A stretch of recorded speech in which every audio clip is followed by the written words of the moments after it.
For the past 5 days, I've been haunted by the face of this little girl. All right, maybe not the little girl, but the song My Own Drum from the Netflix movie Vivo has bored itself into my consciousness. I have woken up singing this song. Well, I use that as an opportunity to write a new cue.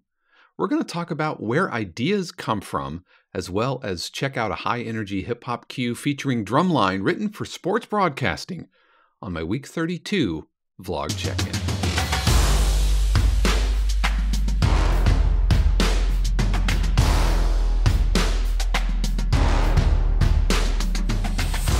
What is happening, YouTube? This is Dave Croft. Thank you so much for joining me for my Week 32 check-in for my 52 cues, where I am committing to writing at least one cue for the entire year and talking about it here on YouTube, unpacking the cue, talking about things going on in the industry, in my career, in my life.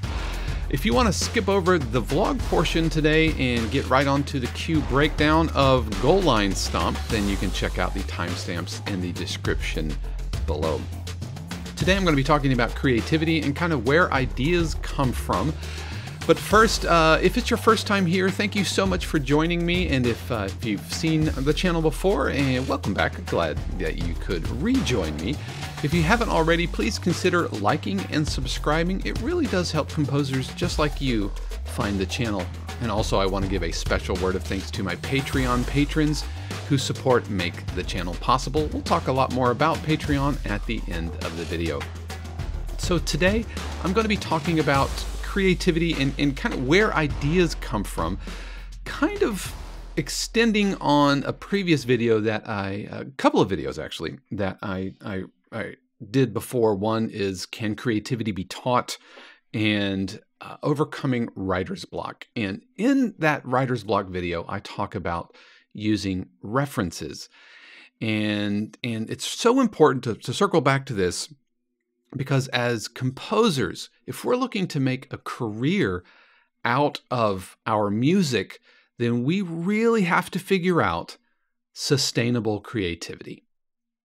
Being able to conjure ideas seemingly out of thin air, because as production music composers, we're not making an album of 10, 12, or 15 songs that we're going to hope streams millions of times, and that's not our business model. Our business model is a game of nickels. We're looking for a lot of little placements.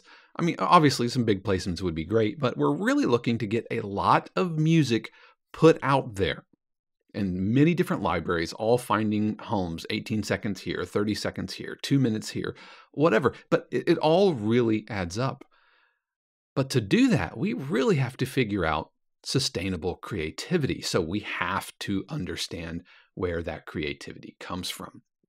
And that brings me to my thesis today, which is using reference material. Like I mentioned in my previous video, kind of panning for gold from other work that can inspire you. And again, we're not looking to copy. We're not looking to plagiarize. We're not looking to clone. We're not looking to rip something off. But what we're looking to really do is keep our feelers out for little sparks of inspiration. And I have found that that's where a ton of my ideas come from. So last week, as my wife and I were watching the kids movie Vivo on Netflix, which features music by Lin-Manuel Miranda, and I've done musicals. I used to do a ton of musical theater. I've scaled it back a little bit. My wife, however, is a music director and has directed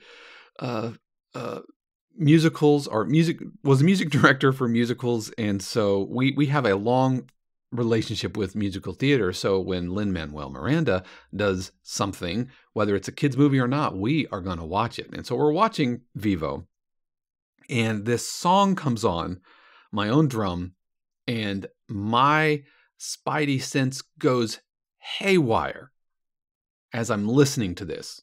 It's a really, really fun song, and it has wormed its way, earwormed into my consciousness. And I literally, for the past 5 days, have woken up singing this song. And after the first like 2 or 3 days, I thought, okay, there's something here. Like I said, my spidey sense was going crazy, and I could tell that the bones of that track, there was something there. And I knew exactly how to leverage that into a new cue. Things like the big brass hits, the use of the drum line, the tempo, the rhythmic aspect, just all of the percussive intermingling going on in that cue. I was going crazy to the point where I stopped it and I told Shannon, this is amazing, and I need to write something like this, because it's so familiar to me, and it's so much like some of the sports cues that I wrote. And so a couple of days later, I unpack it, and I've written 2 cues based off of the nugget of inspiration that I got from that track. But it starts with, as you are experiencing media, always having your feelers out. Always be listening for those sparks of inspiration. Always keep an ear out for a new harmony, or the new usage of something that you're already familiar with, whether it's percussion or brass or effects. Listen for the instrumentation. Listen for the harmonic usage. What's going on melodically? The downside of this is this can kind of ruin movies for you, because as you develop this and your spidey senses are always kind of feeling out for ideas, then even just watching a movie can kind of feel like work. I know this is all but killed my recreational viewing of sports. I can't watch the NFL anymore without kind of analyzing the music and why was this used and how was this used and what does this mean for the network moving forward? What do they do? And so it always kind of feels a little bit like work now. And so that's kind of a drag. But I think whether you're doing sports music or whether you're a film composer or game music composer, that's bound to happen. As we leverage our passion into a career, turning that switch off becomes tougher and tougher, where you can't just recreationally, watch a movie, or in my case, I can't recreationally watch football much anymore. Not that I don't enjoy it, but that little part of my brain never turns off. So for me, referencing really does spark a ton of ideas. But it's a muscle you have to learn how to engage and listen past dialogue, listen past the lyrics, even the visuals, the effects, everything going on. You have to kind of listen past all of that and just mine what's there, as in like miners. Mine what is there. Now, where else can ideas come from? Well, ideas can come from non-musical sources as well. In the comments to my creativity or my writer's block post video, rather, somebody talked about how a composer would look at art and allow art to influence and to inspire them. For me, that's no different than listening to reference. It's just a different reference work. I mean, it could be architecture, it could be sculpture, it could be a painting, but allowing another work to inspire and start to electrify your creative self. That's really that's the ball game right there. Using reference material. It could be going out in nature and allowing nature to fill up that creative well. I call it the muse, the creative muse, that well of creativity. And I kind of think of it like a ground well. if you keep drawing from it without raining, without depositing into it, then it can really run dry. And so you have to deposit into your well before you can withdraw from it. Withdraw sounds kind of more like a bank account, but it's kind of the same thing. You make a deposit and then you withdraw. If you make enough deposits, then that will eventually gain interest where it kind of starts feeding on itself. And if you do enough reference work, then the references become your influences, and you don't need to specifically reference certain things, certain tracks, certain cues. But for me, so many of my ideas come from that spidey sense, always feeling out for new little inspiration, new little nuggets. And as soon as I hear one, then I latch onto it. My analysis brain kicks in and I start dissecting everything. The harmony, the melody, the rhythmic usage, tempo, what sounds, all of that. And then I get to work. Then I open up a DAW, and then I start, okay, that drum line, let's put some drum line in here. This had big brass hits. Let's throw some of that in there. What's the tempo? Okay, let's start with the tempo of the reference, or average the tempo, or what tempo is feeling, what tempo is exciting my muse. And then I get to work. I don't overcomplicate it. I go back, listen to the reference, make sure that I'm not too close, make sure that I'm not totally ripping it off. Don't want to do anything like that. But before you know it, you're well on your way to a new cue, and then the rest is you doing the work, doing the craft of finishing the track. What about you? Where do your ideas come from? What do you do to help keep that well filled up? Let me know in the comments below. So let's look at one of the tracks that I wrote inspired or referencing my own drum track, and this is called Goal Line Stomp, and we'll talk about it more on the other side.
right, that was Goal Line Stomp, a cue written actually during one of my music production live streams. And it features drumline, which was one of the takeaways that I had from referencing my own. My own had these big brass hits, drumline, and without being too drumliney. I didn't want it to actually, sound like a marching band happening. And that was one of the things that really started getting my spidey senses going when I was watching the movie, was that use of drumline and just kind of percolating, the drumline percolating through the textures. And I'll have a link to that video below that I can't play it, for copyright and all that, but I have a link to the video. Check it out. It's really, really, really good. And yeah, even now it's in my ears. So the big brass hits, those big percussion hits, and lots of toms. So lots of percussion layers going on here, and no real melody to speak of going on with this. Because I knew it was going to be for sports broadcasting, it didn't need necessarily a hook per se, didn't need a strong melody. This is one of the challenges of referencing hip hop, is as soon as you take like the rapper off of a hip hop track, then what you're left with is often a lack of a melody, or you're left with kind of beats which are way too repetitive, and so that can be a real challenge. So let's start to unpack some of these. Like I said, I started with big brass hits. And one of the techniques that I use often for these big brass sounds is I will bring in one shots, or I will record my own single brass hits and then load them into a sampler, so that as they get played, they sound sampley, for lack of a better term. They sound, let me actually solo that there.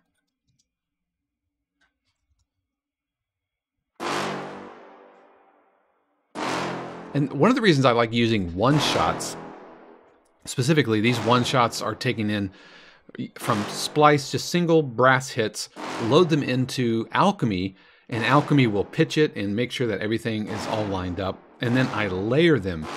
So we have that hit, that hit, that hit, and that hit. I can layer them all together, pitch them as needed, tune them around, whatever I need to do. Like these are octave below, these are octaves up, and it just creates this big fat sound. And the effects are already baked in, so the reverbs, and it sounds really kind of echoey and big. I don't have to do that. I could just load it in and let the sample take care of the heavy lifting of the effects. And because I made an instrument,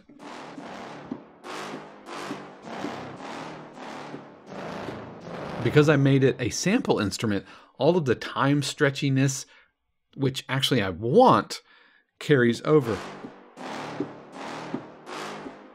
And so it really works out well. And I do this technique all the time, anytime I need big brass hits. Because if I were to load up Symphobia or something like that, then it would sound like an orchestra. And I don't want it to sound like an orchestra. I want it to sound like a sampled orchestra, as if I brought it and put it on an MPC and I started playing it along. I did double that up with a sub, which is Sublab. This big, just kind of distorted 808 type sound with no real kick. And some octave leaps going on here as the brass. And the sub here, unlike other hip hop tracks where you have an 808 and the 808 is there to really almost replace the kick, that's not what's going on here. It is just giving low end to my overall mix. But the real one of the nuggets of inspiration was the drumline, and I'm using a couple of different drumline sounds here. The first is the drumline library from Spitfire. This is, I think it's just called Drumline.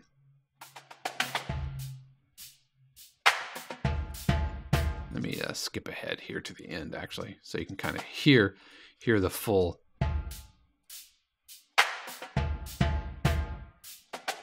So we have all the basses playing, and then the fills.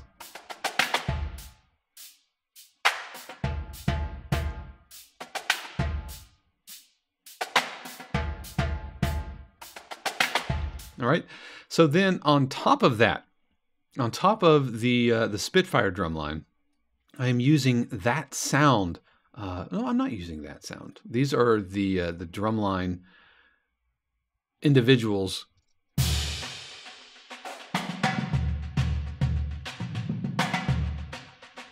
That's right. That was the other cue is where I layered in that sound. One of the things that I did like about the originals from Spitfire, the drumline originals, was it had a drumline mapped out to the drum set, and I thought that was really cool. And so I laid down this layer as a drum set, and then layered in the other parts.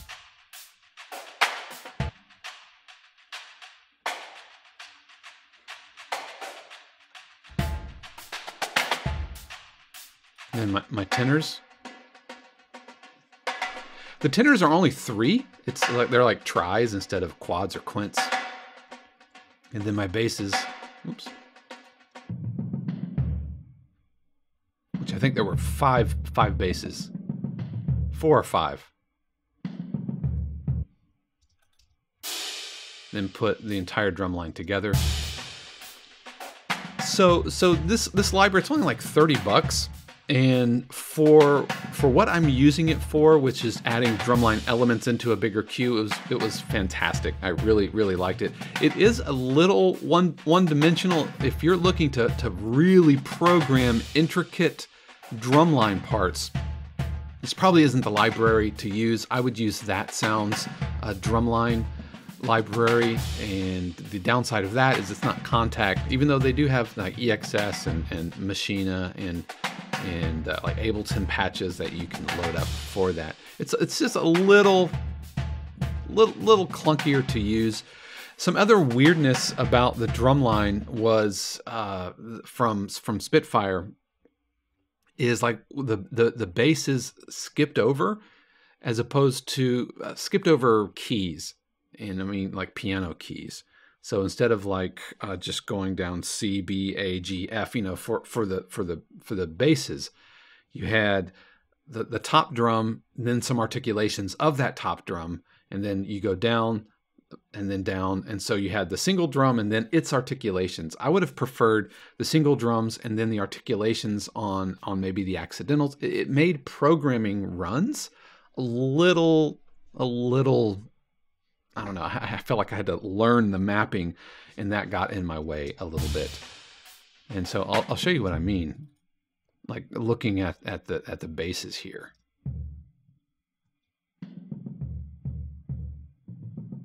So it looks really obvious when you see the piano roll, and you're just like, get over it, Dave. You know, just learn the mapping.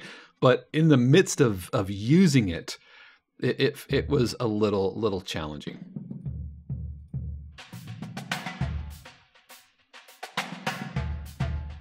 All right, then layered in just a big kick using the Drum Machine Designer.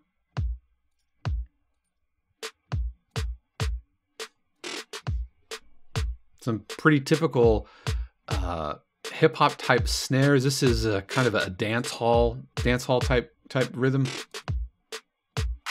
Some claps, some big epic toms from Damage 2. By the way, these claps and snares, these are simply one-shots that I loaded in.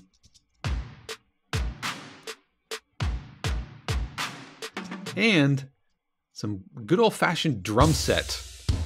And this is the One Kit Wonder Aggressive Kit, which made an appearance on my rock cues. I use this all the time for my rock cues. It's absolutely my new favorite drum set. Some rods. Also from Damage 2. Some just a really simple hi-hat loop. shaker, just an egg. That I keep eggs on my desk, and suspended cymbal that I brought in, and some other effects. So reverse crash,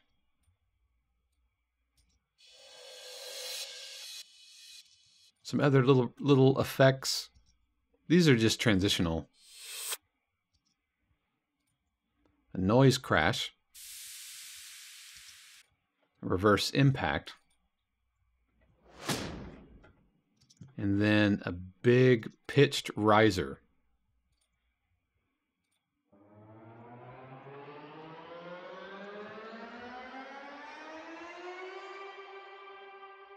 And I really had to work to dial that pitch in. That was pretty fun. Going back up towards the beginning, or rather to the top of the cue here, during this B section, this breakdown, I had I wanted to leave the brass samples for a minute so that they didn't get too played out, and then brought in some zebra sounds. Oh, I'm sorry, this is a Sylenth. These other two are zebra sounds.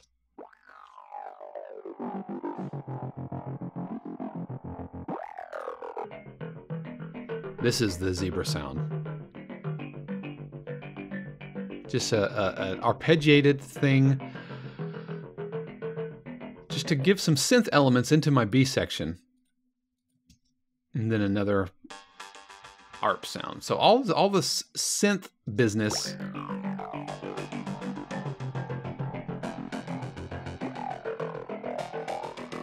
just following this descending line which came from my brass samples.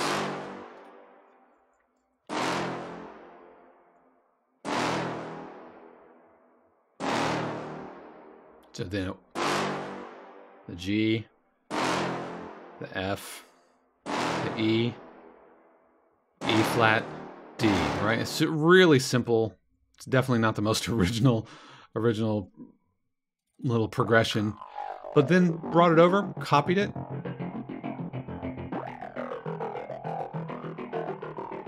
So in the B section, when the brass goes away, the synth take over that motive.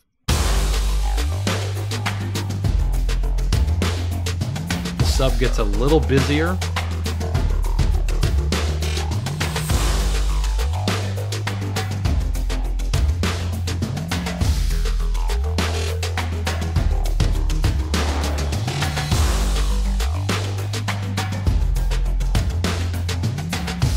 Coming back to the drumline, you know, I was in drumline, and so that gives me some perspective on what drumline should sound like. And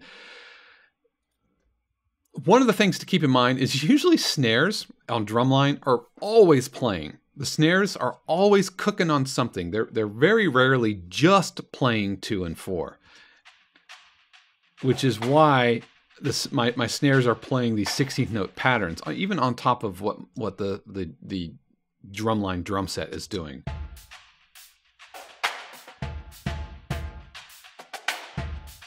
Likewise, tenors are also almost always playing something.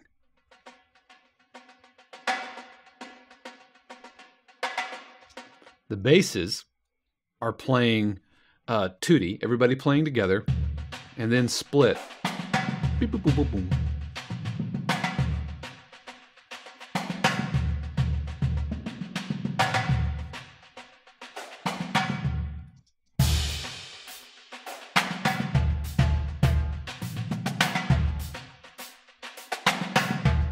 So if you've never watched any drum lines before, I highly recommend it. Go on YouTube and just Google DCI drumline, and you want to see the cream of the crop, the top players in the country, if not the world. They're marching DCI, Drum Corps International, and that will give you a feel for what drumline should sound like.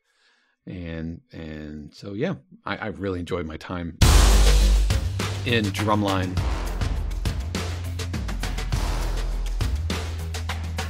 So as far as the form, by now, very, very typical.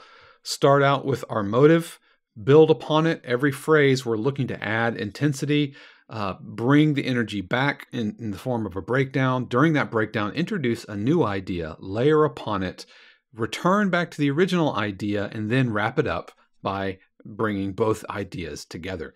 This is the formula I use. I hate to call it a formula, but this is the form, we'll say. This is a form I use for nearly all of my hip-hop cues, especially A, B, A plus B. It gives nice edit points. Things don't get too boring. And because we're dealing with production music where we need kind of predictable phrasing, then this makes it very straightforward to implement into a piece. If it's live sports and it works in the background, they can throw it up behind highlights, behind graphics or whatever. And it doesn't get in the way. It doesn't overcomplicate it. You notice there's a little quick pickup to get us going, and then we are off to the races. There's no long drawn out intro, right? I get in right away. There's not a huge disparity in the energy level, because I can't have the energy drop out in the middle of it. If they're running a 2-minute graphics segment, then the energy can't leave and it sounds like it really kind of bottoms out. So that is Goal Line Stomp, and I hope that was helpful to see. I gotta admit, today's vlog felt a little rambly, and maybe it's because my miracle morning has been shifted. The last couple of mornings it's felt just, I don't know, just a little wobbly. Did get a ton of feedback from last week's video talking about templates and some really good ideas. I appreciate all of your comments. Likewise, what are your thoughts on creativity? And I'd love to know. You can leave a comment below. Like I said at the beginning, this channel would not be possible without the support of my Patreon patrons who give their actual real-life money to keep things going here. One of the benefits of being a patron is you get access to my music production live streams, of which this was one of them. And so patrons, to be a patron, it's just $1, and so I would appreciate you considering that. Also, I would appreciate it if you would give this video a thumbs up, and if you haven't already, please consider subscribing to the channel. It really does help composers just like you find me. So once again, thank you very much. I hope that you had a great week 32, and I will see you next week for week 33. Until then, peace. It's been that kind of day.